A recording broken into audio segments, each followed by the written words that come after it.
So, hello, welcome. This is another week of Headlocks and Headphones. I am, of course, your host, Martin Anderson. Now, coming up this week, it's a little bit different again. Over the past few weeks, since, last week when we returned from our sabbatical, we didn't cover Raw, SmackDown, and NXT and everything in quite as much detail as we normally would. This week, we were going to be covering AEW. There was a little bit of a discussion between myself and my partner, Zoey Styles, that has actually led to a big change in today's show. However, we do still have the wrestling news section. We have a match review instead of AEW review, and we do have both the draft preview, which is going to involve myself and Zoey Styles coming up with our draft picks, who's going where and why. We also have the second part of our interview with Stuart Murphy, where this time he's not talking about himself, he's talking about his brand new company, Caledonian Wrestling Federation. And to be honest, this was recorded a little bit earlier, and alarmingly, there was something in there that was put in because there was an announcement made to me by my producer, Zoey Styles, about something that was happening involving CWF. Safe to say, I'm not impressed by it. But we will find out what that is from Stuart Murphy. We will also find out exactly why Zoey did exactly what she has done, and in a way kind of screwed me over.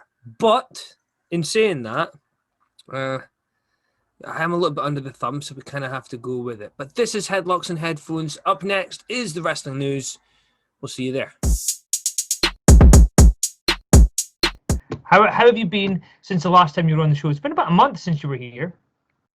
Yeah, it has. I've been kind of occupied with our toddler who isn't so small anymore.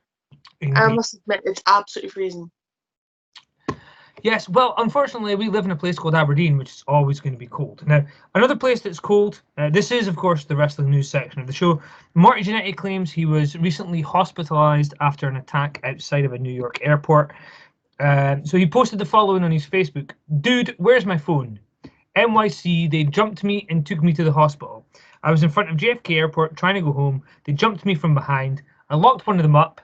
When you're in NYC and get jumped from behind, you're probably getting robbed. The doctor apologized, said mistaken identity. I liked him. It was very nice to me. My boy Nicholas Maskey came back and got me to the airport, but dude, where's my phone? Okay. Definitely have to think. I can tell by your face. It seems weird, right? Marty Jannetty's a little bit crazy, isn't he? There's so much wrong with that tweet or Facebook post or whatever it is. I was actively reading it out loud. It's not even the worst one. Marty Jannetty's recently had Facebook posts where he's talked about shagging his daughter. He's talked about, I don't think it's his actual daughter. I think it's like stepdaughter or through marriage or something. He also had a post up where he talked about killing a guy who sexually assaulted him, which he later said was actually just a storyline he had planned with somebody. So that's quite funny, to be honest. I think he's not all there. He's taken quite a lot of drugs in the past few years. But more weird stuff coming from Marty Jannetty. Apparently, he spoke with Boston Wrestling and claimed he attacked the man with a brick. That was the story about the guy that he attacked for raping him. He was protecting himself because he was scared. Jannetty's comments garnered enough attention that the Columbus Police Department in Georgia opened a murder investigation. A month later, Jannetty went back on his story and said it was all a work for a storyline. He made the mistake of not telling the local police, who would obviously be told that he said he'd murdered somebody. Yeah, so this is professional wrestling, folks, but unfortunately, sometimes the wrestlers think they can fake everything. Certainly might want to talk to the police if you're going to do a storyline where you murdered somebody, because they might get a bit confused between reality and storyline. Anyway, talking about reality and storyline. Remember a couple months ago, Tyson Fury was having a go at Drew McIntyre on Twitter and on various Sky Sports shows and stuff. Do you remember that? Not really, but a lot's happened in the last couple of months. Okay, well, remember Tyson Fury did show up in WWE and had his match with Braun Strowman. Apparently, there was a match planned for a UK pay-per-view between Tyson Fury and Drew McIntyre, which I think would have been a huge deal. It certainly would have garnered a lot of support and interest from the boxing media and from the media away from wrestling. So it would have been a huge deal for Drew McIntyre, especially seeing as the last UK exclusive pay-per-view took place in 2003 and was called Insurrection. So it's been a long time since we had one. And you know what? If Drew McIntyre ends up being the guy that gets us a UK-based pay-per-view, I will be all over that. I think Drew's a guy who's going to cause a lot of change for the positive. He's a big guy who can work, something WWE have not been great with, if you look at Braun Strowman and several others. Certainly having another Tyson in the wrestling world bringing more media influence couldn't be a bad thing. Well, that's interesting. So I'm going to mention this now, although we are talking about this man in a minute. Chris Jericho announced this week that he was meant to face Mike Tyson at All In 2. I think that would have been quite cool. I certainly think it looked like that's where they were going when they had that little altercation in the ring, and you were a big fan of that altercation. Yeah, I like Jericho. I think he's got a lot of potential in AEW. It's AEW itself that's flawed, not the talent. The structure needs work, the direction needs work. I'm still, despite this orange champagne match nonsense, I'm still a Jericho fan. And I think that his talent is being misused for cheap pops. I think he wants to try and appeal to a younger audience, but I think the proper Chris Jericho appeals to a younger audience. They need to do all this silly stuff. And I mentioned Jim Cornette quite a lot, but Jim Cornette said, does he want to be remembered as the guy who fell in a swimming pool, or does he want to be the guy that's remembered for having great matches? It's the difference between being a legend and being the funny guy on wrestling. Just ask Santino Marella, who's actually a great wrestler, and we've met him. He's a nice guy, but never going to be considered a real, genuine legend, even though he probably had all the tools to be as good as anybody else in the main event, particularly with his mixed martial arts stuff. Certainly, if they gave him a serious gimmick, that could have gone quite well for him, took him quite far. He definitely was upper mid-card level wrestling-wise. He just never got to show it because he was always appealing to the crowd. He was always hampered by that really stupid gimmick, but I always thought they could have always done something quite interesting with Santino where, you know, he takes a move. He was with Oleg Prudius. I can't remember what his name was in WWE. He was in a tag team with him, and I thought it'd be quite interesting if they just kind of dumped Santino in his head and all of a sudden he forgot he was Italian and became an MMA fighter from Russia. I thought that would have been quite humorous and would have fit with who he was, because at any point you bump him on his head again and he was back to where he was. I thought that would have been entertaining. Anyway, let me move on quickly. Dave Bautista. Did you know he actually had asthma? So when he was wrestling, that was a major issue. But apparently, he used to put asthma inhalers under the ring. So if he started to feel like he was having an asthma attack, he would just roll out of the ring to where his inhaler was, take a wee pump of it, and he'd be absolutely fine. That's actually quite fantastic. I know a lot of people with asthma, and even just not getting to that for 30 seconds can cause them to have full-blown attacks.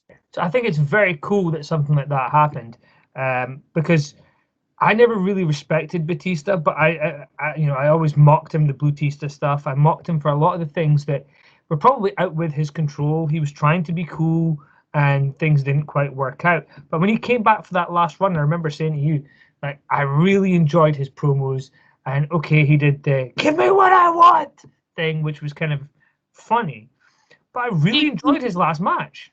He got to be more of himself, I would argue. Now that he's older, now that he's got a bit more sense, he can look back on the Blutista days and kind of go, right, I did what I had to do. Now I can do what I want because I'm a Hollywood star, because I'm making them money. I'm not relying on them, they're taking me in. Yeah, and I think that had Batista had this level of confidence when he started his career, we would have had a very, very different wrestler. Now, talking to different wrestlers, NXT this week actually aired a video package for Toni Storm. She's actually full-time moving to the NXT brand. I know she has been on NXT, but she's been kind of flirting back and forth and done things in NXT UK here and there. But I'm very intrigued to see what they do with Toni Storm. Certainly, Rhea Ripley, Toni Storm, and several others being in that women's division. NXT is looking pretty solid, although obviously that could change when we talk about the draft very soon. But how does that reflect on NXT UK? surely taking some of their top talent, stripping it back a bit. Is NXT UK now just a developmental ground for potential NXT stars? I think that was always the point of it, yeah. And one of the things that's quite intriguing for me is Pete Dunne, who had actually been on NXT for quite a considerable amount of time, is now back performing on NXT UK. I don't think that's a demotion. I think that's just the technicalities and practicalities of he had a newborn child last year, so he gets to stay at home, he gets to still work and keep his name out there. I think once everything calms down, Pete Dunne's somebody who will be coming back over here to America. His ability is one of the things that has just never been in question. So I'm going to be intrigued to see what happens with Pete Dunne on NXT UK, because he's somebody I certainly Scares me. Like when he grabs it and he bites the strap, that still gives me the shivers.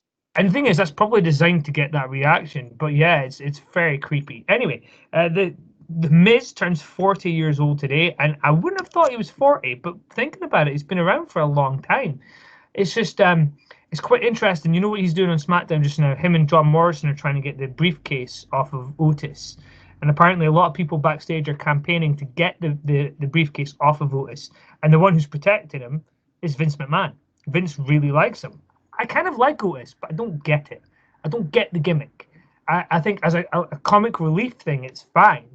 But his tag team, I much preferred that tag team together as opposed to the singles run. And the Mandy Rose stuff was just stupid. The gimmick freaks me out quite a lot, especially combined with the Mandy Rose stuff. The fact that he was even in that match was a bit of a joke, never mind the fact that he won it. I agree. I think when he was with his tag partner, the fact that one of them kind of spoke, the other one just kind of did the hard muscle stuff. Even if you knew he was a little bit loopy, like I can't remember his name now. Lenny. Like Lenny from the film with the little mouse, he strokes the mouse and all of a sudden the mouse is dead. That's the kind of shivers that I get from Otis. That kind of like a little bit unstable, but still kind of lovable. They're trying to keep him as a comic character, but I think latch onto that unstable side and have him go crazy. I think the craziness of losing Mandy Rose, losing the briefcase, you could create an animal there, and that would be quite an interesting thing. But anyway, we'll move on from Otis if he's giving you the creeps. Now, according to Tokyo Sports, they spoke to Kairi Sane. Now, she did depart WWE in July, something that you weren't super happy about. But she has had some words to say. She referred to her time living in the US as difficult and said it was the darkest 3 years of her life. So that's quite interesting. I just don't think she was happy in America. I don't think WWE was the problem. I think the fact that she was away from her family, she had long periods where she wasn't with her partner and stuff. So it's good to hear that she's quite happy. She is still involved with WWE. She's going to help out with promotional things. I believe she's going to do matches when WWE are back in Japan. So it is quite interesting that there's a lot of negative stuff that Kairi Sane would experience from her run in America. Now, obviously, if we're talking about negative stuff, let's try and go a little bit more positive. Chris Jericho celebrating 30 years in the wrestling business, and everybody from Hiroshi Tanahashi to Shaquille O'Neal, Don Callis, Lars Ulrich from Metallica, all did videos for AEW last night, basically wishing him congratulations. Even had Slash as well from Guns N' Roses. And one of the things that was quite funny is that he faced off against Luther, somebody who he actually had matches against when, earlier in his career when he was starting. Now, you are a massive Chris Jericho fan. To hear that he's been in the business for 30 years and he's still going, and when he performs in matches against people of a certain caliber, Jericho is still one of the best in the world.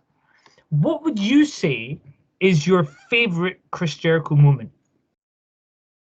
Do you know what? When I think of Chris Jericho, the moment that always springs to my mind is the 6-man ladder match that he was a part of for Life May. Must have been about 4 or 5 years ago.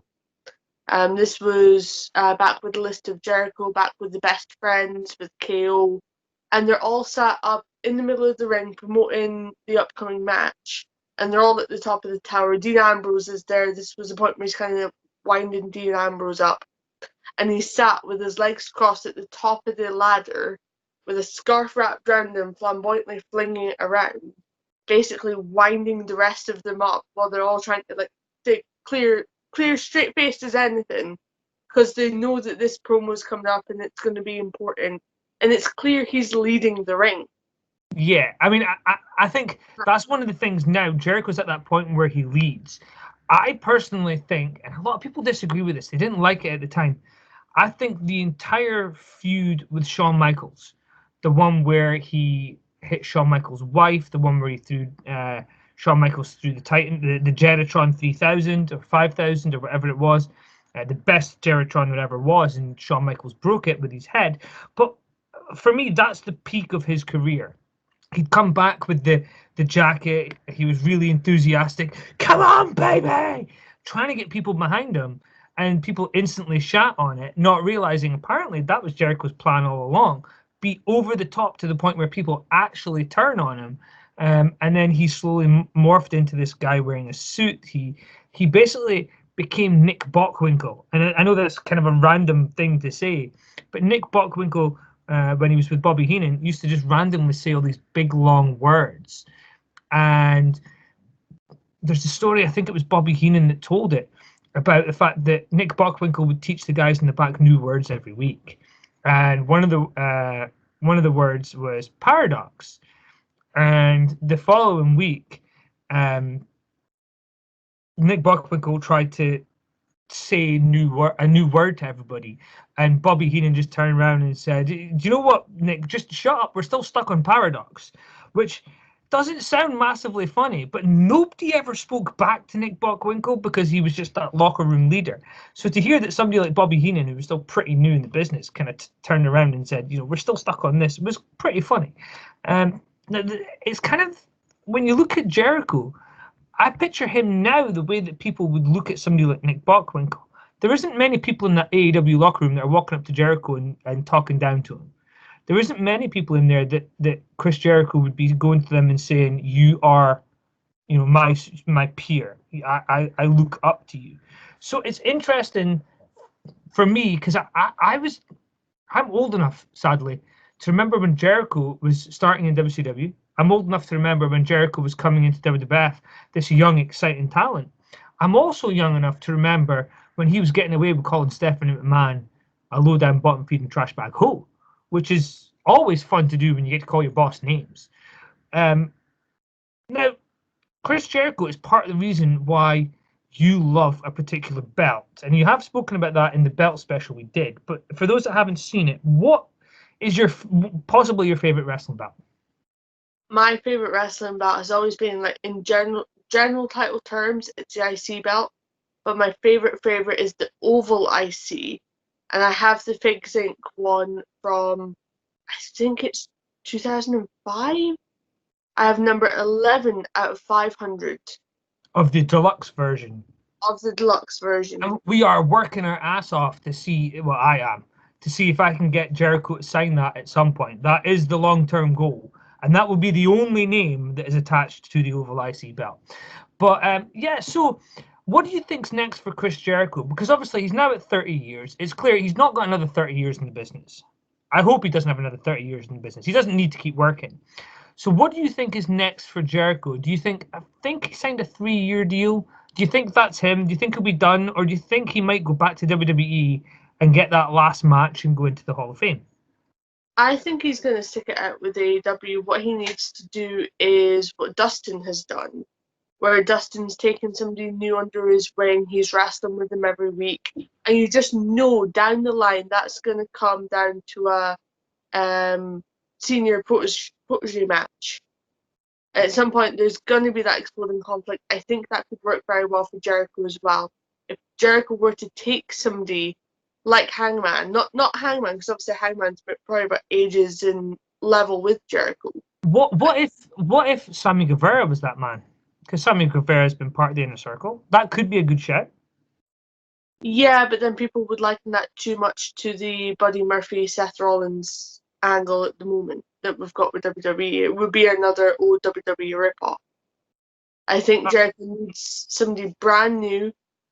He can even pay homage to his Y2J countdown and get somebody nobody's seen build it up with vignettes for ages and then just debut them. He has to be the behind role, though, because he's good on the mic. He's got to be behind them every week, talking for them, letting them do their thing, and then just ushering them away. I certainly think as a mouthpiece, Jericho would be very cool. Now we're going to move on from Jericho and briefly talk about Raw. So Raw is a show that you normally fall asleep during, and this week was no different. However, you have seen some of the major takeaways from the show. Firstly, the new addition to Retribution. You saw how Ali was introduced as the leader of Retribution. How do you feel that went, considering it was kind of your first time in a couple of weeks catching up with Raw? How do you feel Ali becoming the leader of Retribution went? I'm not a fan of Retribution in general, but I think this is a very clever move.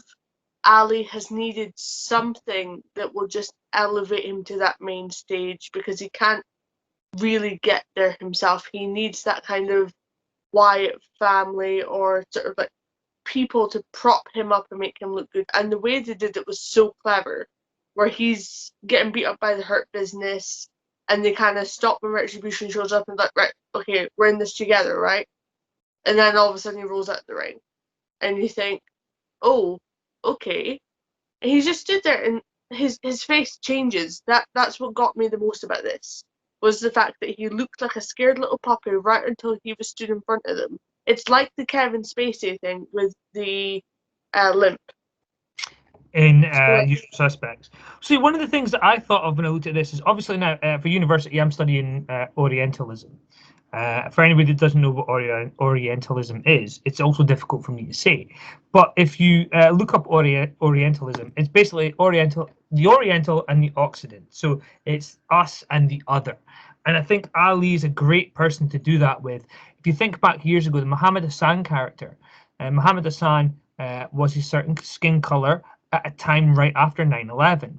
And so he was able to latch on to this idea that there was a stereotype and he was going to try and dispel it.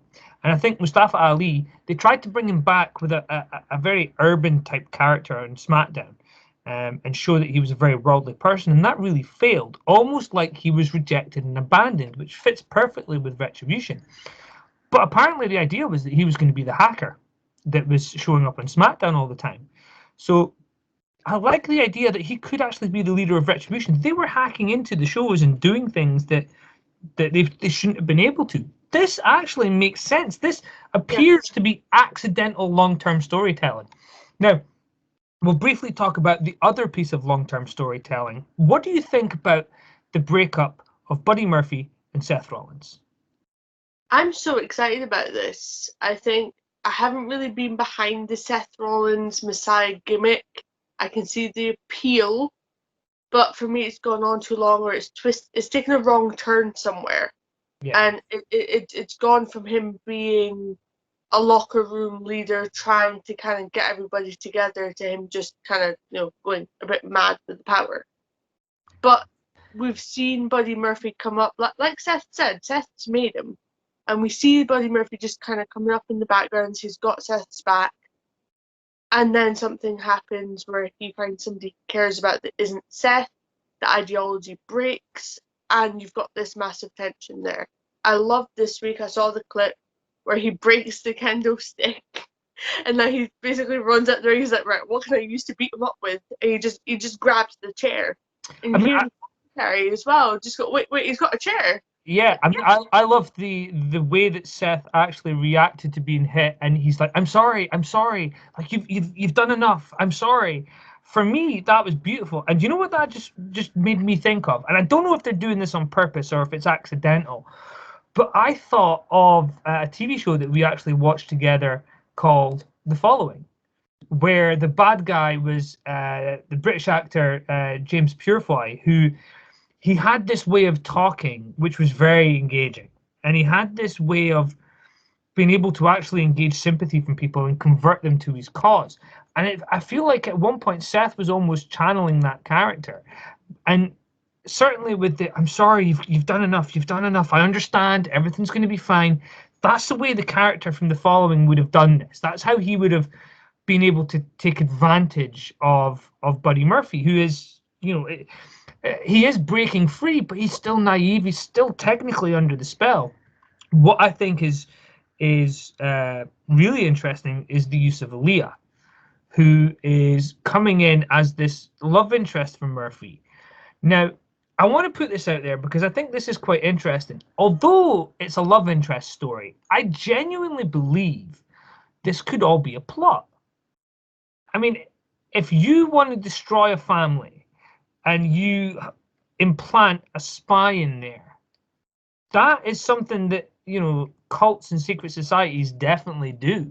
So I think Murphy could actually be implanted into the Mysterio family with Aaliyah by Seth Rollins. That could be a way that this story goes. I've got another call for you.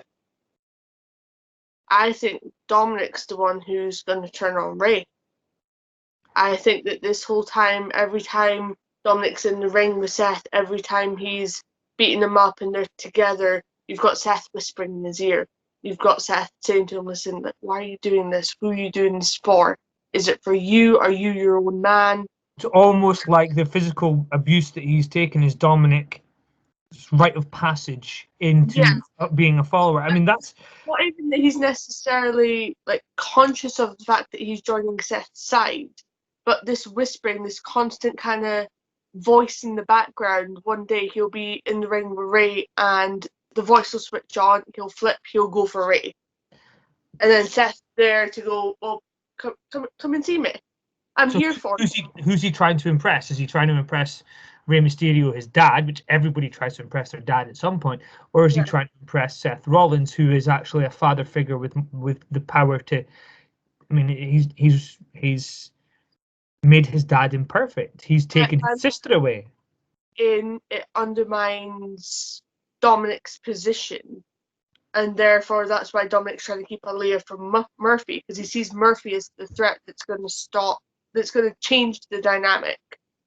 That's an interesting take as well. I certainly think that there is a possibility WWE could go down the route of using the planted wrestler in the storyline. But the idea that Dominic would turn would be something that obviously would lead to the inevitable reunion, where the way that they reunite could be, Dominic did mention that he was considering taking the mask and everybody knows his identity. So that could be what happens down the line. They work the coming together of the Mysterios, and that's where he goes from Dominic Mysterio to Prince Mysterio, because it has to coincide with Seth's fall, and then Seth can step away, perhaps when his wife is going to have their baby. It will coincide with Seth's fall, and he'll disappear for a bit, and then he'll come back with his kind of. I mean, I was shocked when I found out that Rey in Mexico means king, because I kept hearing the name Prince Mysterio and thinking, this sounds ridiculous. It's really weird. It's daft. I don't get it. And then I heard that Rey means king. I'm like, that's actually perfect. Prince Mysterio. And he did say that obviously, everybody's seen him without his mask. But at the same time, in 2-3 years' time, it would be okay. People saw Rey Mysterio without his mask in WCW, and people forget about that. So that's quite interesting. Now, we are going to end the wrestling news section here, but I know we haven't talked a lot about AEW, but that's because we're going to talk a little bit about AEW when we go into Zoey's homework.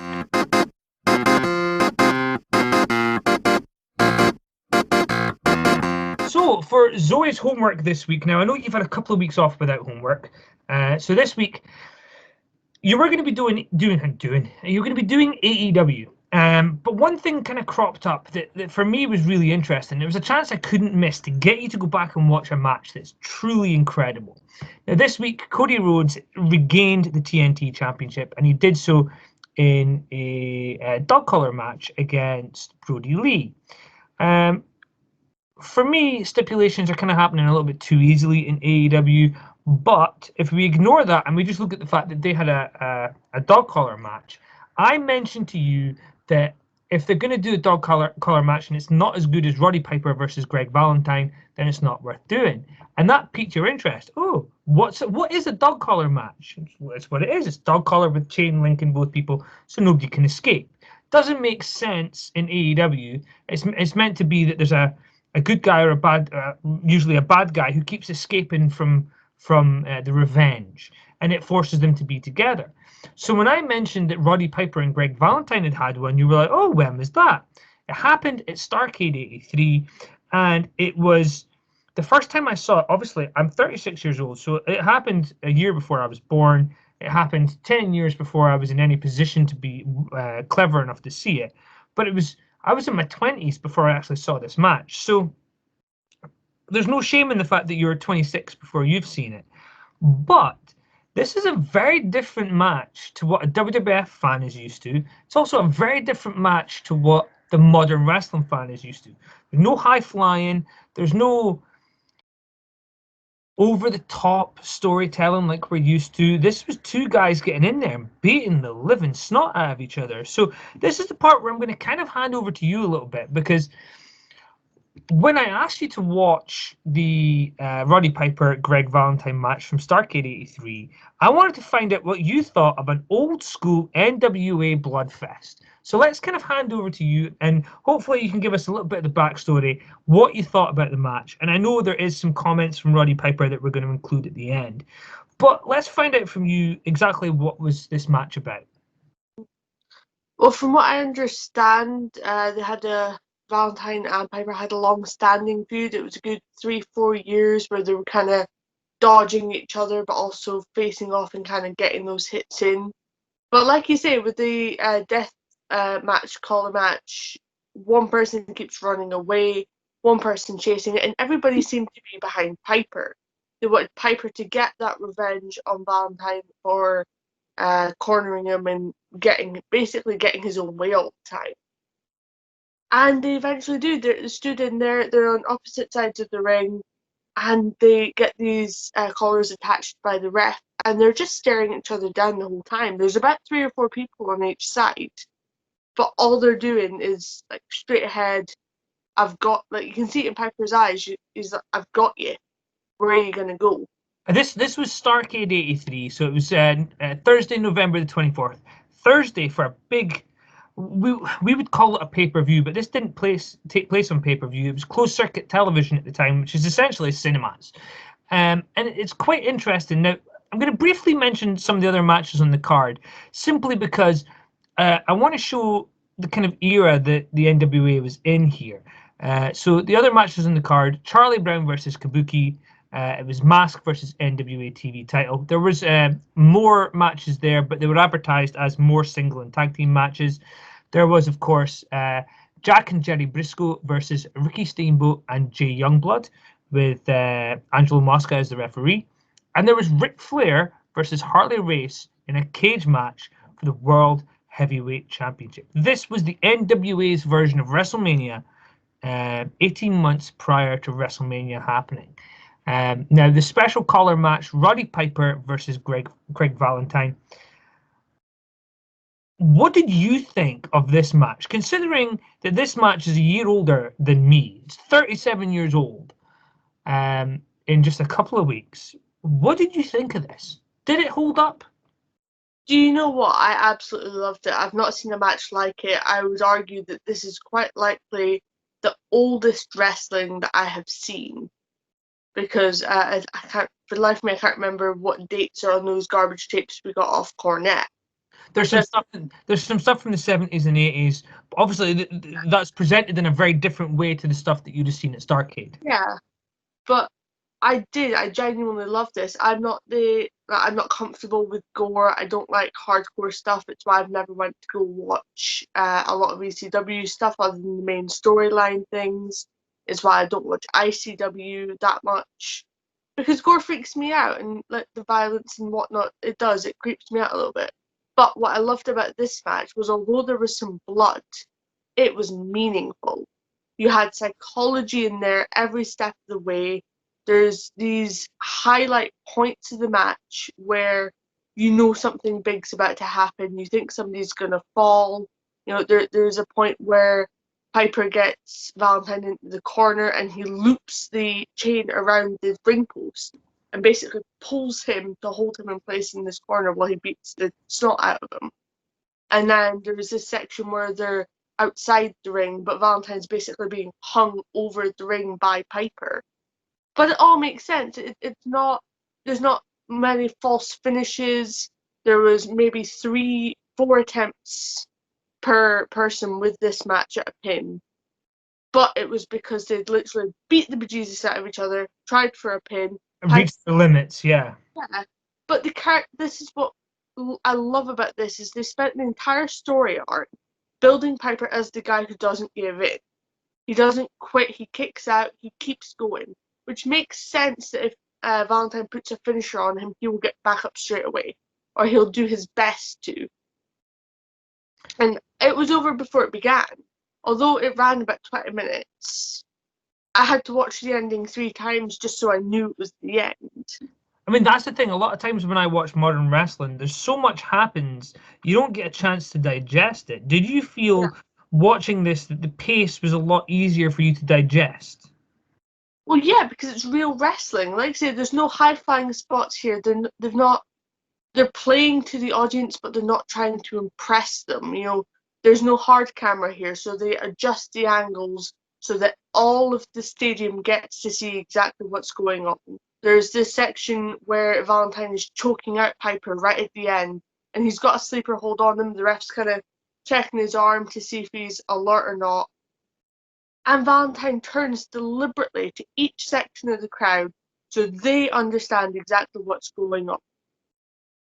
And you can see there's that relationship. These guys have been at it before, and this is the culmination of where they're meant to be.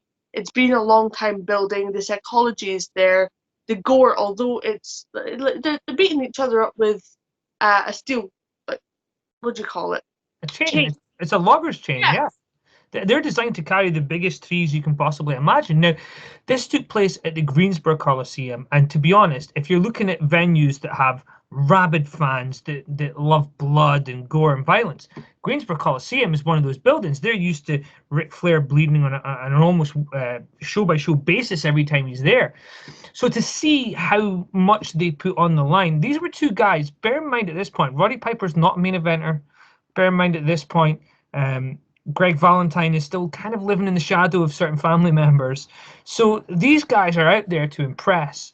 And that's where I want to feature here a little clip from Roddy Piper talking about this match, because he kind of puts across exactly how brutal this match was in terms of how much the injuries were, but also the revelation that took place after the match that led to him deeply regretting booking this match. And not just the fact that he got hurt, but there was also another revelation that Roddy's going to reveal for you now.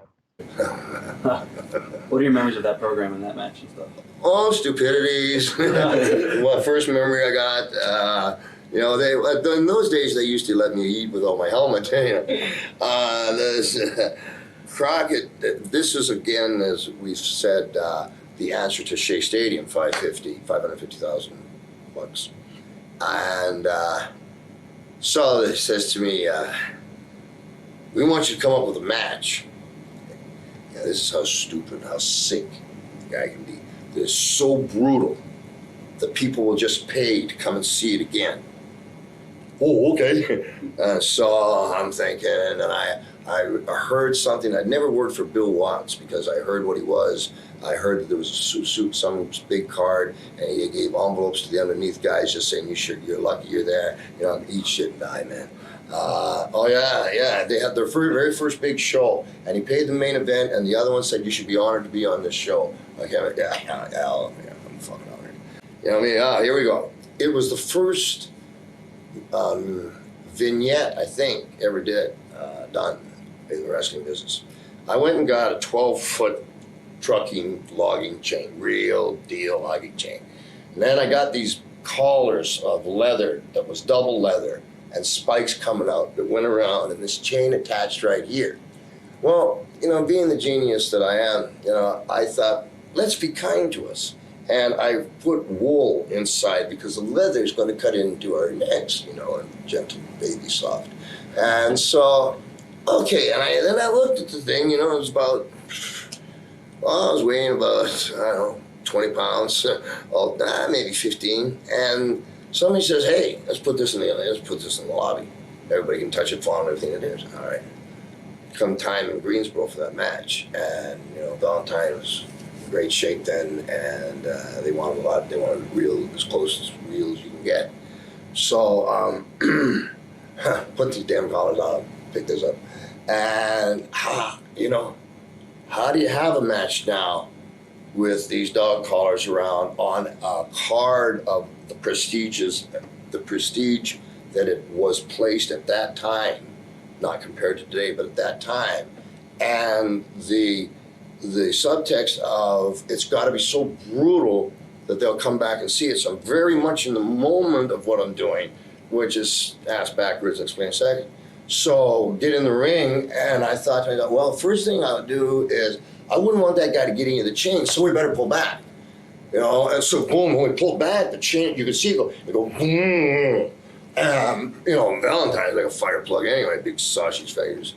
And it got real interesting as doing the match, because you'd be leading them in, and you were learning along with the folks. As the match got picked up, but I lost the hearing, some of the hearing in my left ear, and I haven't picked this up for you. Okay, so Chief's collar. So Valentine's down. We're going. We're hitting each other pretty hard. He's on my ear. My ear's bleeding real bad. And at that time, I won the U.S. title from him. Boom. So I'm going here. We come back to the dressing room, and I get my ear attended to, and we were dying. The promoter came and gave us a booking sheet. We had to do it 19 more times. And then you went, the most brutal match. You want me to do it again? And like, whoa, where have I put myself here? My ear's got to fat. Yeah, all right, I'm there. And so he kept working, and obviously he just go for the ear. And about, I gotta make this up, about the 10th, 12th, whatever time, there's this picture of Valentine. You can see, he's so hot, man. He's got the chain on, he's got my head, and he's on me, and he just goes, vroom, vroom, and he looks like he's swearing at me. What he's saying is, what a dumb fucking idea putting wool in these stupid collars. And we had a big, like herpes zoster 111 right across here from the sweat and the wool. And it got to the point, towards the end where, other than the nose, teeth, just let her fly, and never so glad to get out of something. That's exactly okay.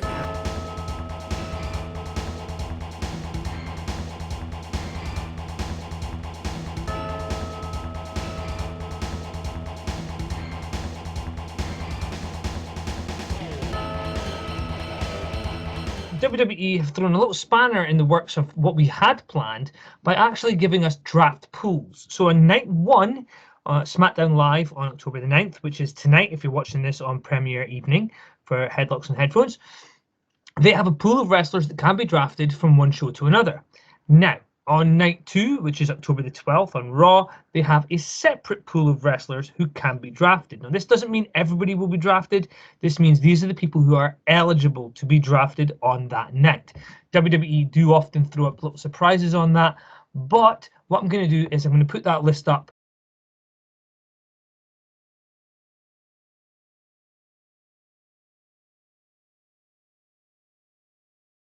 So let's look at the picks that you want to make that are eligible from the draft pool. So let's go through who was the first pick that you had ready to draft?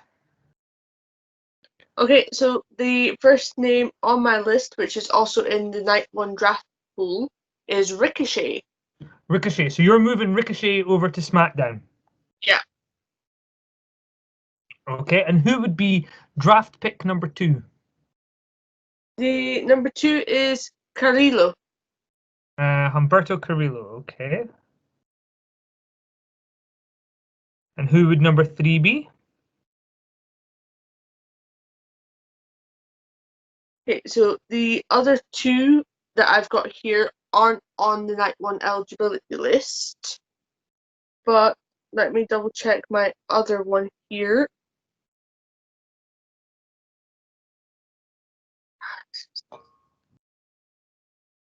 See, this is what's quite interesting about draft picks. So you have entire fantasy football leagues based on people sitting down doing this kind of stuff and drafting people from one place to another.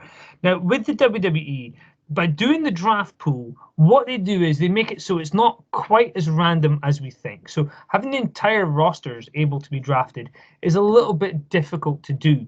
One of the interesting things I do see from both nights is they haven't included NXT wrestlers. So that means there still could be something thrown in there where NXT wrestlers can be called up. And there may be some people, perhaps if somebody costs Raw or SmackDown a draft pick, they might get sent back down to NXT as a punishment by whoever's in charge of their brand. So there's quite a few options here. So at the minute, from draft pool 1 on SmackDown, you've got 2 picks, which is Ricochet and Humberto Carrillo to SmackDown. So let's get some more picks. Do you think anybody else there could be drafted over to SmackDown? I do also have Dana Brooke on my list, which I've just noticed she's hiding right at the top there. So I've got Ricochet, I've got Carrillo, and I've got Dana Brooke. Just showed up on Raw the other week with Mandy Rose from SmackDown. So do you think they would already be sending her back? I think that they might claim that the Dana Brooke Raw was a one-off and move her on permanently officially. They could just claim that it was a wild card thing. It depends on how they play it, but certainly she's on my list to be moved to Raw because I didn't realize that she was on Raw with Mandy Rose. That's the thing. She showed up on Raw with Mandy Rose. So she's already on Raw. So if that's one of your picks, she's already there on Raw. So okay. You're happy that she's already on Raw. If you thought she was being drafted, she was done. There was so it was part of the deal. The Miz and John Morrison have been pushing this idea that they're going to screw over Otis, so they got Mandy Rose traded to Raw. But and Dana Brooke went with her. Be together on the draft pick. Like, for example, you've got Heavy Machinery together, there's Hurt Business together, Lucha House Party. If they were an actual tag team, would they not be together? But they're not an actual tag team. They're just 2 friends who tagged together. Ah, okay. Yeah. Well, so if I'm pushed for an on-the-spot decision, I would move Elias, and I would move AJ. And AJ Styles to Raw. Now that Paul Heyman is on SmackDown. Yeah. So at the minute, you only have 2 picks for each. Do you want to pick one more moving to Raw and one more moving to SmackDown? That gives you 3. Let's see. Where are Shayna and Nia just now? Are they SmackDown or Raw? They're on Raw. Well, then I will move Angel Garza. He's injured, so they may draft him to bring him back at a later point. So you're going to include Angel Garza on your one. He was involved in a pay-per-view match against Street Profits, and he ended up getting injured, and they ended up having to stop the match. But there's nothing saying that injured wrestlers can't be drafted. No. So that's your 3rd pick to move to SmackDown. Who's your 3rd pick to move to Raw? Because obviously you've got Heavy Machinery, you've got Shorty G, you've got Naomi, Lucha House Party. Naomi? Yeah. Okay, so I'm going to put the graphic up now. So these are your draft picks for draft pool for night 1.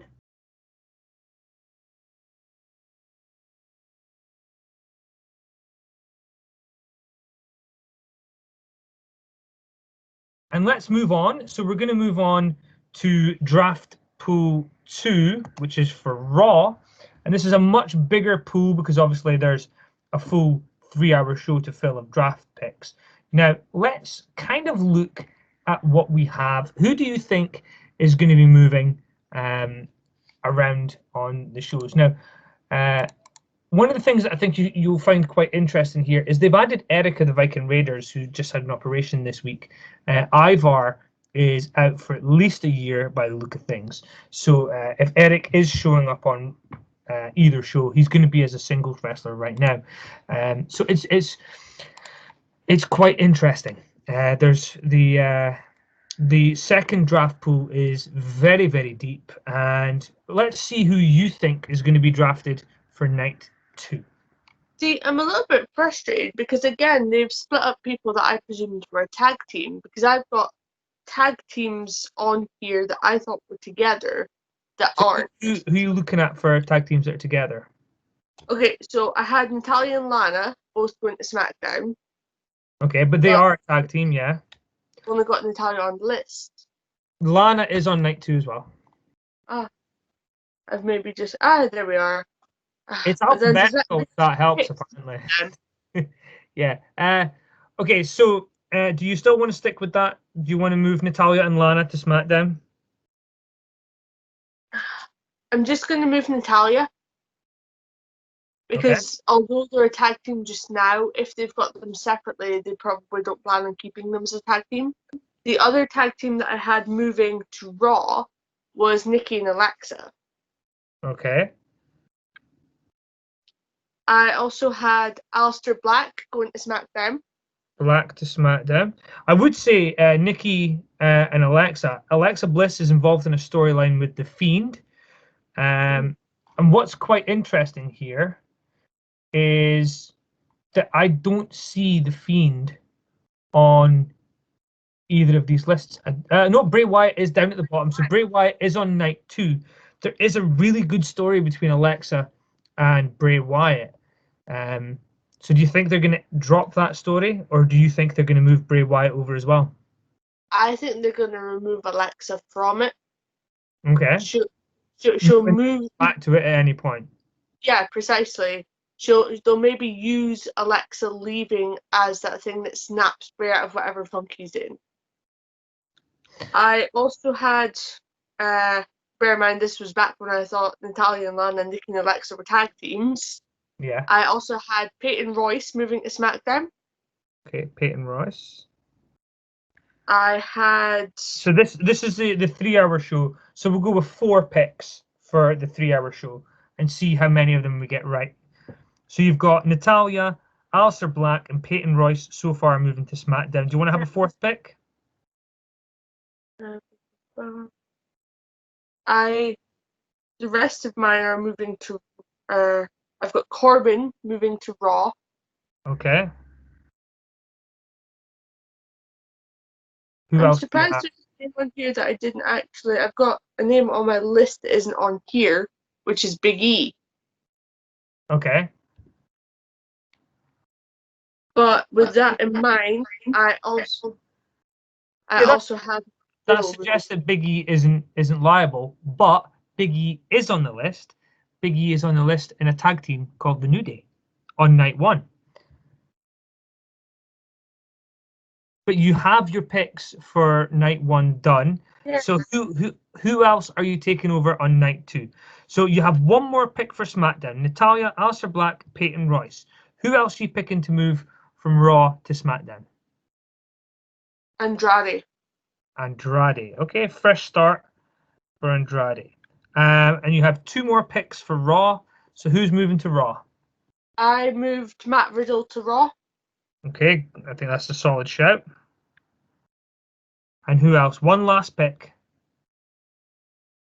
Remind me, where is KO just now? Is he SmackDown or Raw? He's Raw. Yeah, that's what I saw. I know that's confusing because Kevin Owens has appeared on both in recent weeks. Because he has his KO show, exactly. Yeah. You know what? Again, they've got people together that I thought were. Okay, but that you're fine. Sami Zayn moving to Raw. Okay. Now let's assume that NXT is going to get somebody in this draft. So from night 1 or night 2, pick one wrestler that you think is going to be put back into NXT. And we can't just say Roman Reigns because we dislike him. We have to think of somebody that it might possibly be. Yeah, I actually had that in mind. And I thought they might have put Daniel Bryan down to NXT. Okay, so you're going to make a brave call of Daniel Bryan.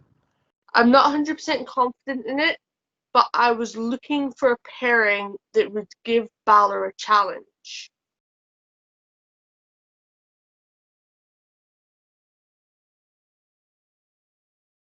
Right, so we're going to move on to mine, and I'm going to try and do mine kind of as we go. Thankfully, I've had the benefit of being able to see the picks that you've made. I really, really like the Hurt Business being on Raw. I think that there's quite a lot they can do there. But I think the Hurt Business are going to SmackDown. I think that the positioning them on that show, taking away, you don't want to go down the gang culture route on Raw, having Hurt Business, Retribution, etc. So moving Hurt Business over, but that does really damage the roster of Raw. So in exchange for the Hurt Business, I feel the New Day have to go to Raw. So they're both on night 1. 2 more picks. I think, and this might be a little controversial, but I really do think that they need to swap up the champions. I'm tempted to say that they may move the belts around, and they may put the Drew McIntyre onto SmackDown. How do you feel about that? Do you think that's something they might do?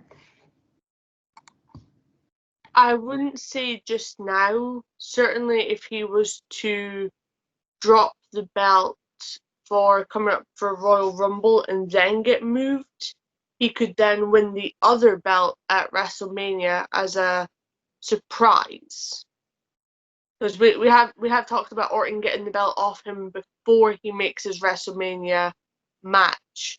Because we agree that he deserves and will probably get that moment in the sun with everybody there. Yeah, I mean, WWE do in the past like to change around their brands. So do you know what? I'm going to make a brave call. I think they're going to swap the champions around. I think they're going to move Roman back to Raw and put Drew on SmackDown. And that instantly just freshens up both title pictures and takes away. They've done the family legacy thing with the Uso story with Roman Reigns. I think moving Roman back over to Raw and Drew onto SmackDown gives Drew a whole new list of people he can face. So they're 2 picks that I'm calling, and I think they'll be seen as massive deals because it's moving the Universal title and it's moving the World title. And then obviously last picks, I would be inclined to think that they want to split Sasha and Bayley. So I would be moving Sasha to Raw, leaving Bayley where she is. But if you're doing that, then SmackDown's a little shy of talent in the women's division. So I would agree with you in moving Natalya over, but I'm going to do that in night 2. I would move Bianca Belair. See, I didn't touch Bianca because obviously she's closely knit with the Street Profits. But maybe I have a plan there. Yeah, maybe I have a plan there. They would tackle the issue that obviously they don't like splitting people up.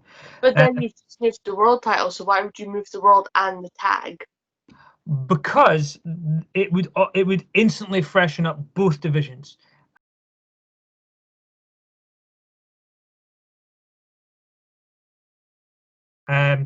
And this is what I think would be interesting. I think one person I haven't noticed on the list is Charlotte Flair. Oh wait, no, she is there. The alphabetical list has went with last names, but it's confusing. Okay, so on night 2, my first draft pick for SmackDown is Charlotte Flair.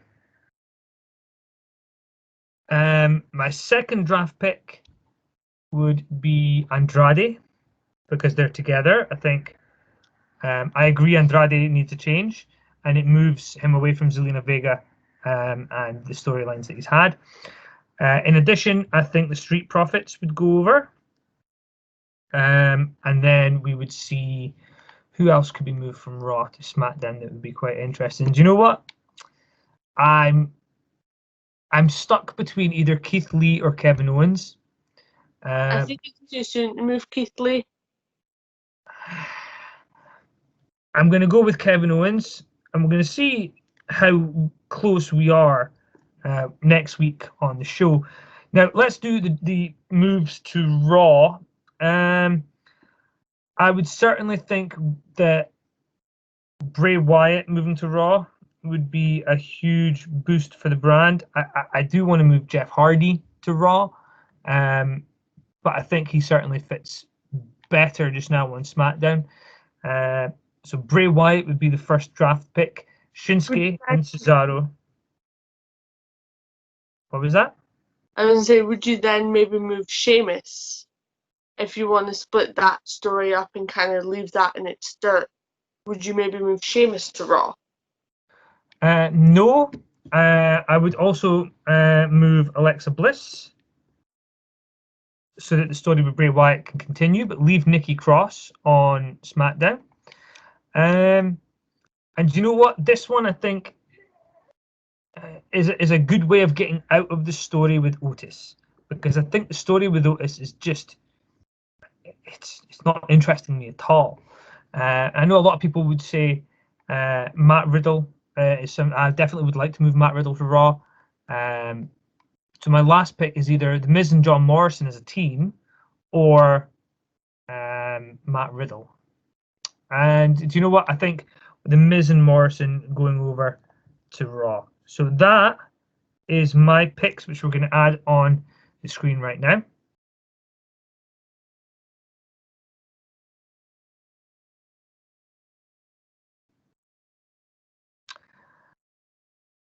So one last thing is, I asked you to pick somebody that should move down to NXT, maybe even just in the short term.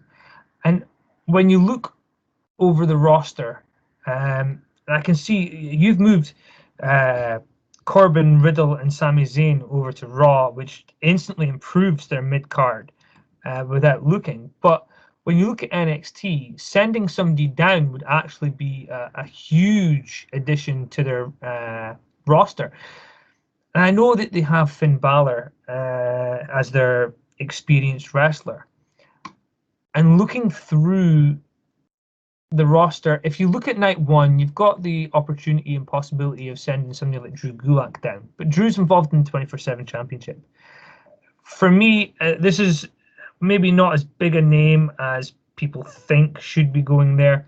But I think for a big singles run to refresh him and return him to his old name and gimmick, Chad Gable, Shorty G.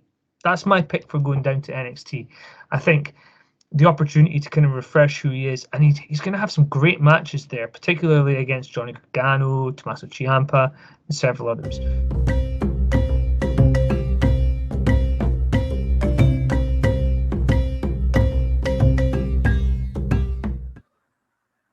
So if you were tuned in last week, you actually got to see that we finally got Murphy in for an interview. We found a little bit out about who he is as a person. This week, quite importantly, we find out who he is as a wrestling promoter. Now, obviously, I've known a little bit that CWF, Caledonian Wrestling Federation, has been coming.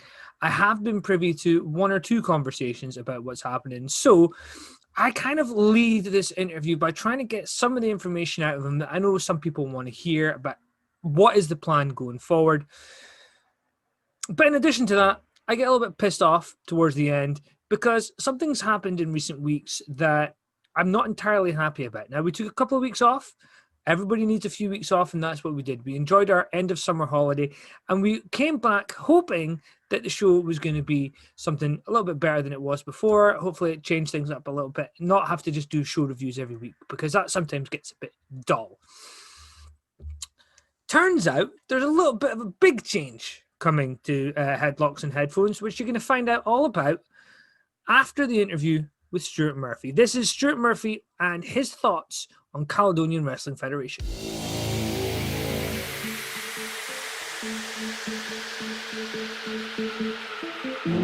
Headlocks and Headphones does not endorse this advert, but is damn sure approved by CWF.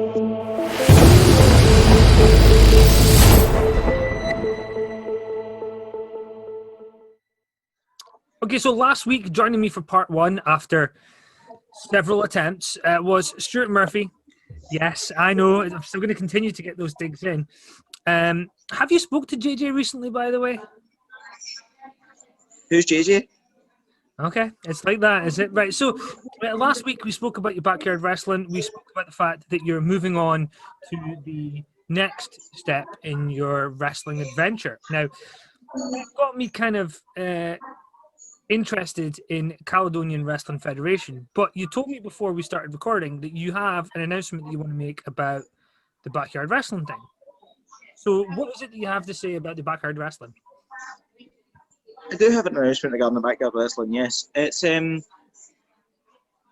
have recently acquired said backyard wrestling promotion, Okay. and I'm looking to rebrand it so that it's no longer a backyard federation. And I'm looking to rebrand it and become part of Caledonian Wrestling Federation in some way or another. Okay, so it's going to be interesting to see what you plan on doing with that. I'm going to say this. There's a lot of stigma towards backyard wrestling. Is your attempt at integrating the backyard wrestling company that you've just acquired into Caledonian Wrestling Federation a way of showing perhaps not all backyard wrestlers are garbage wrestlers? It is, and it is also for reasons of my own, which I don't feel I have to share with the public quite yet. We might get to that, but at the moment, not quite. But yes, I do want to prove to people that the perception of backyard wrestling is wrong. Okay, so before we get going, you have told me you're very proud of the item that you're wearing. So would you like to show it off and tell me exactly what it is? Okay. So what is it that you're wearing? What is I'm wearing? I'm wearing this. This right here is a prototype T-shirt for a certain CWF person, Okay. right? Or they think they're a CWF person, but I'm still on the fence about it. But it's a prototype for a merch T-shirt for them. Is this an attempt at mending some bridges? After everything, I'm assuming it's who we think it is. So after all the bridges that have been burnt in recent months, is this an attempt to mend fences? Build bridges? Whatever analogy you want? If you're referring to who I think you're referring to, then no. Okay. So I'm gonna hit you hard with this first one because I know you possibly won't want to answer, but I think you should. Why are you setting up your own company? And this is not about you stepping away from backyard wrestling because you've told me personally the reason that you want to set up your own company. And I want you to share not the full story, but I want you to share why this is important to you beyond the fact that you like wrestling. Because I think it's important. You're right. It is important. And the reason I want to set up my own company is because, well, I'm basically, or I should be, the face of Scottish wrestling, but I'm not. With my own company, I could be.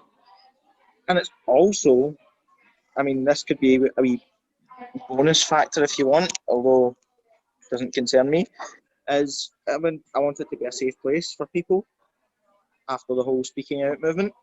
Okay, we'll get there, but this is one thing that I'm going to keep hammering at this, and I think you know what I'm trying to get you to talk about. Is there is a particular event or reason that gave you the inspiration to set up CWF, and you told me that this reason also means that you want to do something in addition to this that's positive with CWF. Now, I'm hoping that you know what I'm talking about so you can be the one that says it, but I will say it if you don't. I mean, I want people to be exposed to talent they've never normally seen. I'm fed up with you'll probably agree with me on this. I'm fed up with the whole he's my brother, I'll book him kind of scenario. I want people that have never had the joy of being on a live show or any show for that matter. I want them to know that they've got a home with CWF. Now, on that note, now this is I'm going to just be very clear here, because this is the point I'm trying to make. We both share something in common, which is battles with mental health. And one of the discussions that we've had is about the fact that, and this is the point that I was hoping you were going to make, but you haven't, which is the fact that you have wanted to set up CWF, Caledonian Wrestling Federation, almost as a mark of respect for somebody from your life, but you want it to not be in memoriam of somebody. You don't want it to be a negative. You want to step into doing something positive and showing that everybody can do anything they put their mind to. And in addition to that, and I know you didn't think I was going to bring it up, but you were saying that you want CWF shows to make donations to mental health charities every time they run. Now, I know that perhaps you maybe don't want to talk about the specifics. How important is it to you that you're talking about creating a safe place for people, which is all about people's mental health? You're also wanting to make a positive difference. And the one thing that intrigues me in all the videos that you've been sending JJ is not once have you shown that side of you that wants to make a positive difference for other people. So let's lay it out. You don't just want CWF to be about running shows and making money. You have another side to you. It's not just the evil promoter. So let's talk about the other side. Why do you want to make a positive change? Yep, you're right with one thing you said, Martin. I do have another side to me, but it's not a side that you, especially you, want to see. And it's not a side that I want to show on a wrestling talk show. So let's talk wrestling. Okay, is that not what the whole object of this show is? Okay, but before we move on, I will say on a positive note, you did say to me, and I'm assuming that you're going to make an official announcement about this at some point, that CWF will be making donations from every show to mental health charities. That's a great thing. You should be proud of that. You should be talking about that. We will be. Yes, we will be. CWF will be making donations to a mental health charity after every show.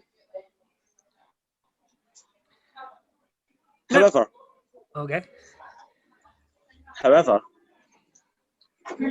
I don't know how you got that information, because that's inside information. That is information that is private to my company.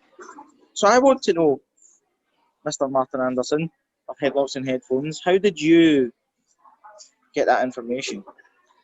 Well, you mentioned to me that you wanted to make a positive change, and somebody else did mention to me about the charitable donations, but we won't go into that. Let's back up. I want names. Who was the person that said about the charity? Well, let's talk. You want to talk about wrestling? Let's talk about the company and let's talk about wrestling. You made an interesting point earlier about the fact that you feel that CWF could make you the face of Scottish wrestling. Is this just an excuse to turn yourself into the Jeff Jarrett of Scotland? No, because I'm better than Jeff Jarrett. Okay, well, it's a nice, simple way of putting it. Now, obviously, when I asked you to do the last interview, one of the topics we were going to discuss, you kind of backed off from talking about it in specific details. However, lockdown delayed the first show slightly. But there has been another reason that you've found it difficult to run shows here in Scotland. And I wondered if you'd be willing to give us some details on, well, why your first attempt to book a show in November of last year had to be cancelled. Oh, I'm more than happy to share that. That is because a promotion, which I will not name for reasons, okay, and reasons that I have already discussed with you personally, and you know this. So they'll stay anonymous, but a company decided it was a fun idea to contact the venue I had booked, contact us personally, the company CWF personally, by a Facebook that we had, which has since been deleted because of this incident, and on our Instagram, which has since become deactive. It's not deleted, it's still there, but it's not active. And that is, they blocked the booking.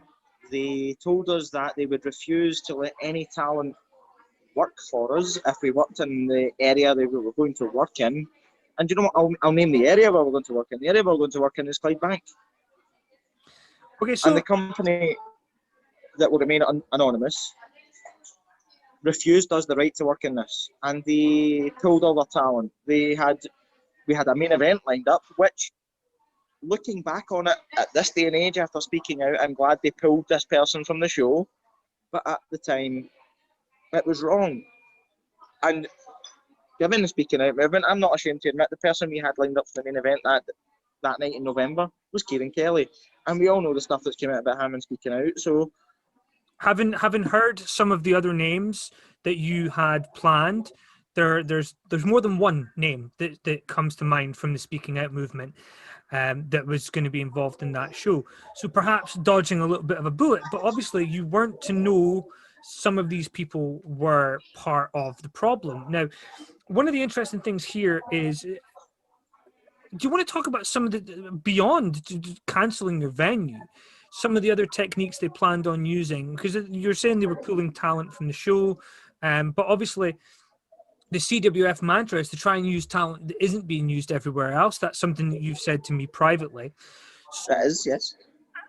what the other technique that you've told me is they were planning on pulling down all of your posters. They were planning on basically trying to make it impossible for you to make any money from the show and continue running.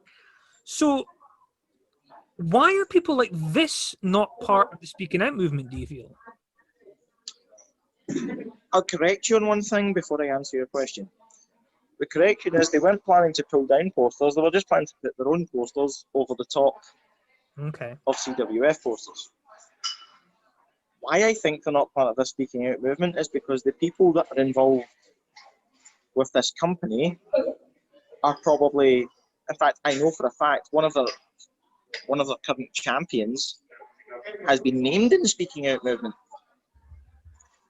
And I think there is a lot more to the company in question than people think about. And I want people to question this and say, if they're keeping something secret from us, what else are they hiding from us?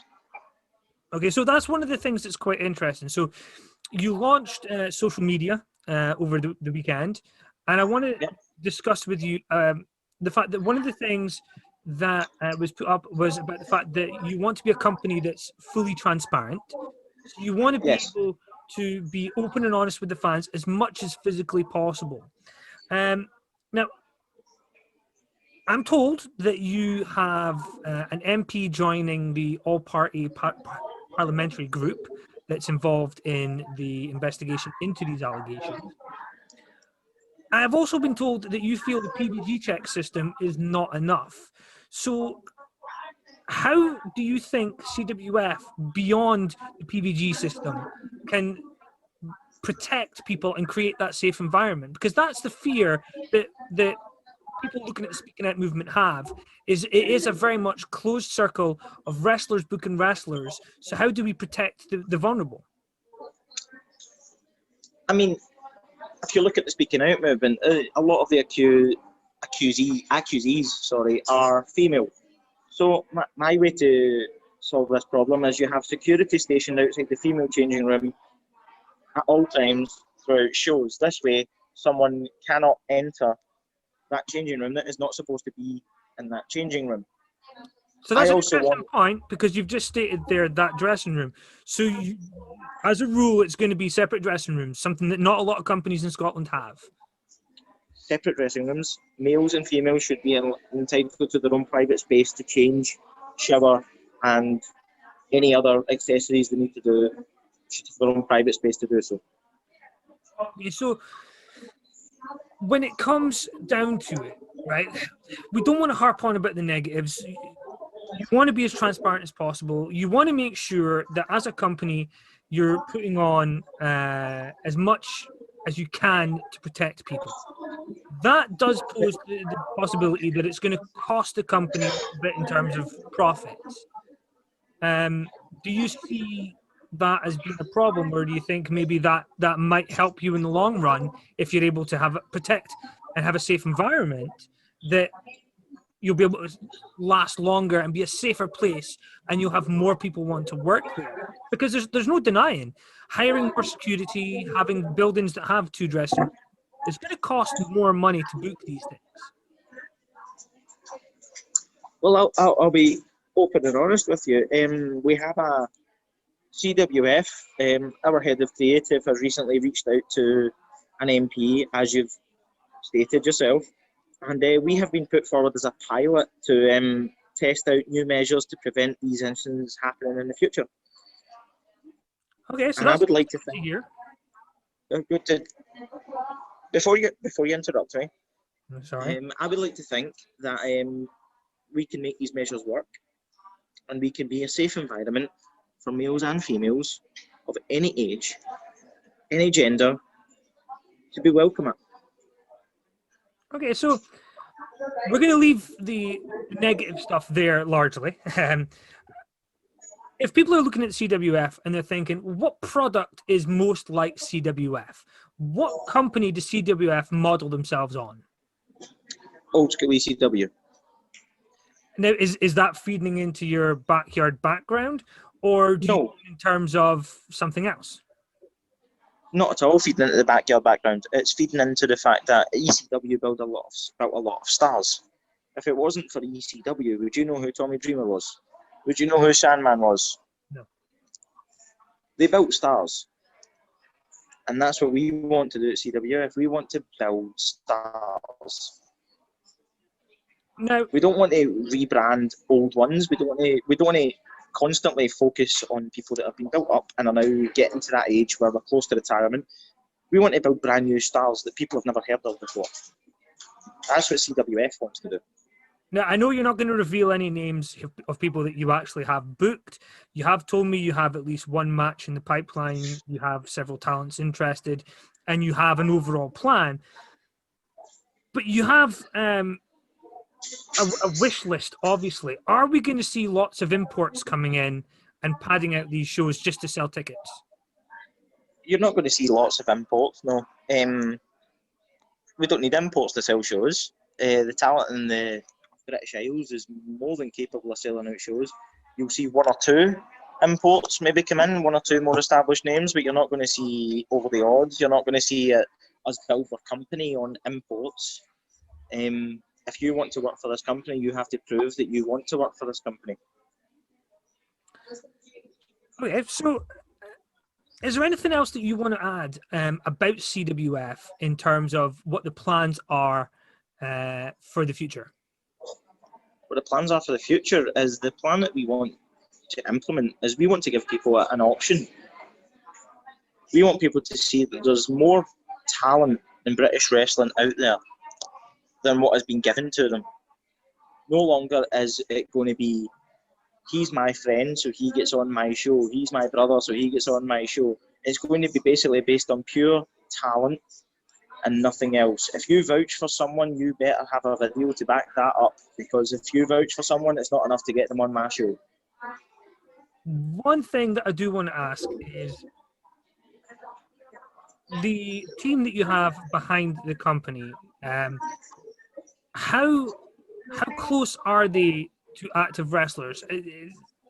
How big is the team that runs CWF, and how many of them have been active on the wrestling scene? Basically, what I'm trying to ask.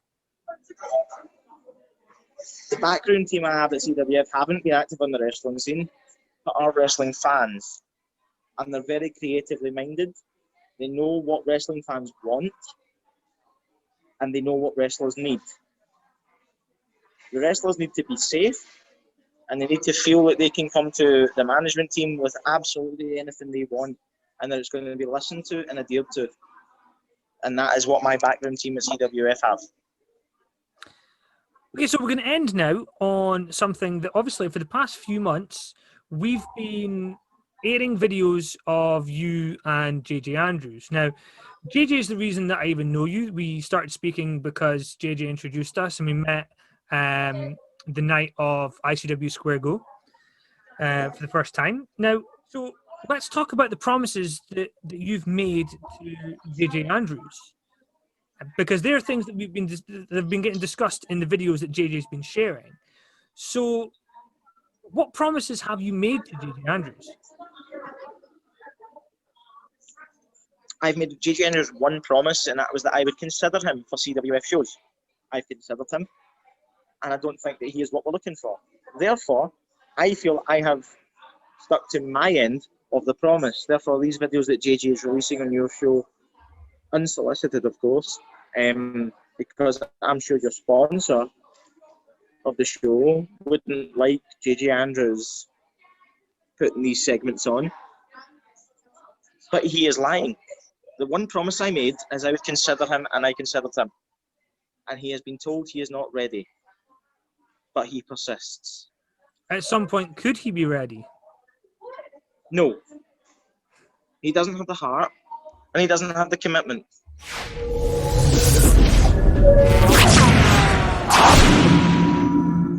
Okay, so thank you, Stuart, for joining me for the interview. I know it's taken a while, and I know that there's been some bitterness, and hopefully we're kind of putting that bitterness behind us because you've given me the interview, and I did say that you weren't going to feature again on the show because you weren't giving us the interviews. But obviously now you've came along, you've spoken, so hopefully we can put all that kind of stuff in the past. We can put that sort of stuff in the past, yes. There is one thing that you're not telling the people, which I think we should tell them just now. There's one segment of your show that will be sponsored by Caledonian Wrestling Federation.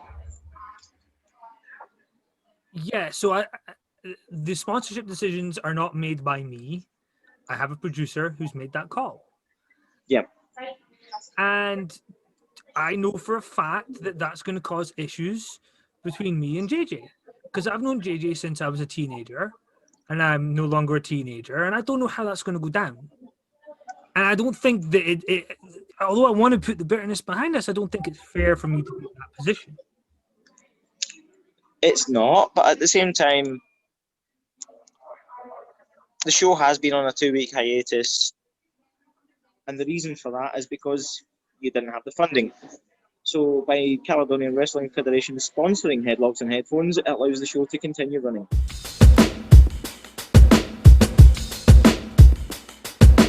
So before we go, we've just seen the interview with Stuart Murphy, the owner of Caledonian Wrestling Federation, somebody who you're not a big fan of. Is that correct?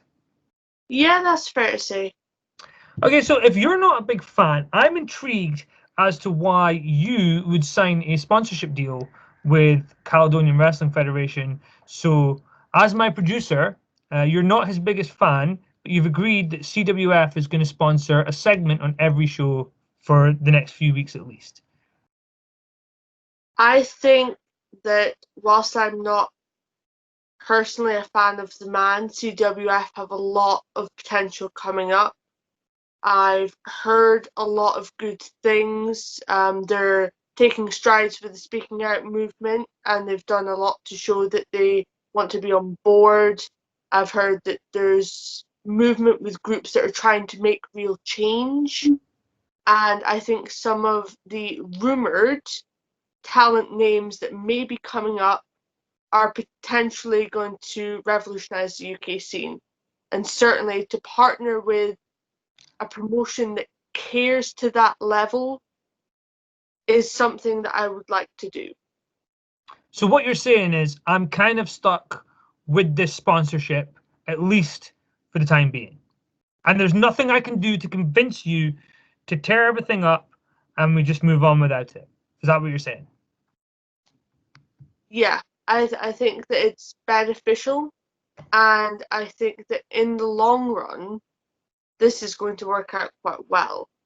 I think that it would be good for us, although we're quite a low level show at the moment. If we were to pair with somebody like the CWF, we can promote ourselves, promote some of the talent, promote the business itself. And as I say, as strange as it sounds, you don't have to get on with people to be able to make good business. You know, at the end of the day, the green talks, as we all. So basically, he's basically done the $1 Million Man thing, and he's found your price. Yeah, that's fair to say. There was quite a few negotiations. Some things were agreed that weren't about money, I might add. I had some stipulations in regards to the speaking out movement. I had some stipulations in regards to what talent I would personally be interested in seeing and the overall structure of what he is trying to establish. I think at the moment, it's still early days. As you say, we've only got a limited sponsorship. But at the moment, he's saying all the right things. We will see if that continues and if he gets the support he needs to build this into something that it should be going forward.